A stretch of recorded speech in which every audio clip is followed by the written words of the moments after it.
Joining us is Deputy Attorney General Todd Blanche. Welcome, Mr. Dagg. You are limited in what you can discuss, but generally, what must be proven in a false statement or obstruction case? It's good to be here. Thank you very much. So, look, it's not.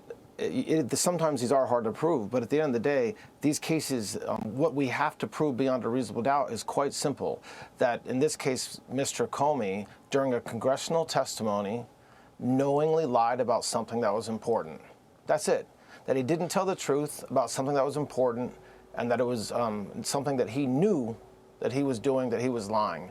And so, look, the FBI investigated this case very carefully. This is not something that just came up overnight. This is the work of hard-charged prosecutors and investigators that led to the grand jury indictment last week, and now Mr. Comey will get his day in court.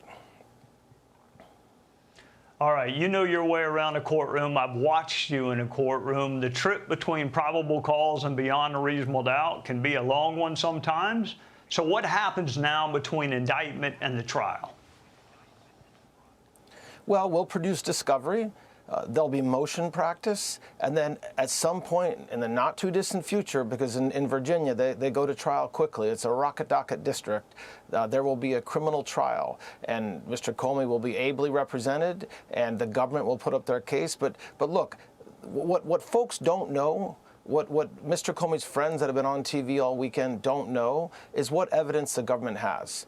They saw the video that you played, and they think they know, but they don't. The only people that know the evidence right now is the FBI, the Department of Justice, and the grand jurors in that room.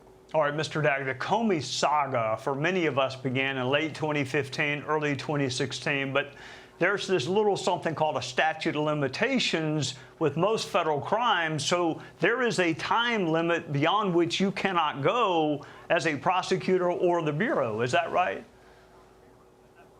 That's right. In this case, both crimes that Mr. Comey has been charged with have a 5-year statute of limitations. The testimony was just about 5 years ago, which is why you saw the indictment come down last Thursday. But I don't think anybody in this country should make most or make a lot of the fact that we were running up against the statute of limitations. This happens regularly in cases like this. You investigate, and at some point, you indict. And so, yes, the statute of limitations was running soon, but obviously we indicted last Thursday before the statute of limitations ran. All right, Mr. Dagg, are there other ongoing investigations? I know you're very limited in what you can talk, and I want to be fair to you, but are there investigations related to similar fact patterns? Some people are promising this, that, and the other. Some people say this is a one and done, and the people who know can't really say, but generally, are there investigations similar to this fact pattern that are ongoing?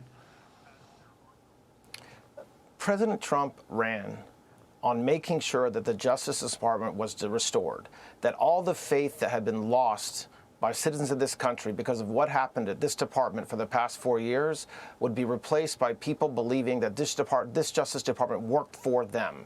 And so, yes, you better believe that every single day, Attorney General Bondi, Director Patel, all of our prosecutors around the country, myself, are working hard to restore justice in this country, and that results in investigations. And you're right, we cannot talk about investigations, and we shouldn't talk about investigations. But you better believe that every day that I wake up, every day that Attorney General Bondi goes to the Department of Justice, we're focused on making America safe again and restoring faith and confidence in the Department of Justice. All right, before I let you go, I know the stabbing on the Charlotte train had a dramatic impact on all of us who watched it, even seasoned, hardened prosecutors. Is there federal jurisdiction, or is that a North Carolina state crime?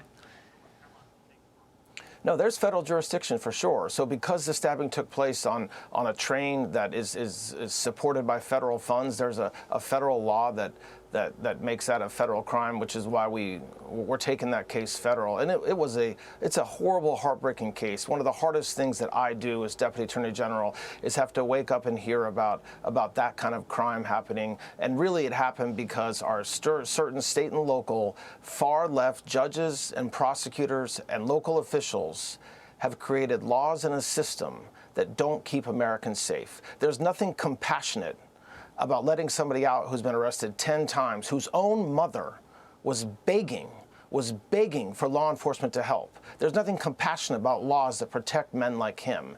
And so Attorney General Bondi has been saying it for the past month, and I echo what she's been saying for the past month, which is that if local prosecutors, local laws can't keep our cities safe, then the federal government will. And that's what we're doing. But you're right, it's a heartbreaking story. We saw another heartbreaking story today out of Michigan with a fire and more deaths and more violence. And we have ICE agents every day, all day long, being attacked by citizens and having rocks thrown at them and being pushed. And it's a sad day right now. Well, Mr. Dagg, you've been good about mentioning the AG and the FBI director, but you got to include yourself. You're a real lawyer who knows your way around a courtroom. You don't play one on television, and that's what we need in this country. Somebody who understands the criminal justice system and the need to keep the public safe. So thank you for taking that and what was probably a pretty significant cut in pay to go work for the government, and for joining us on a Sunday night.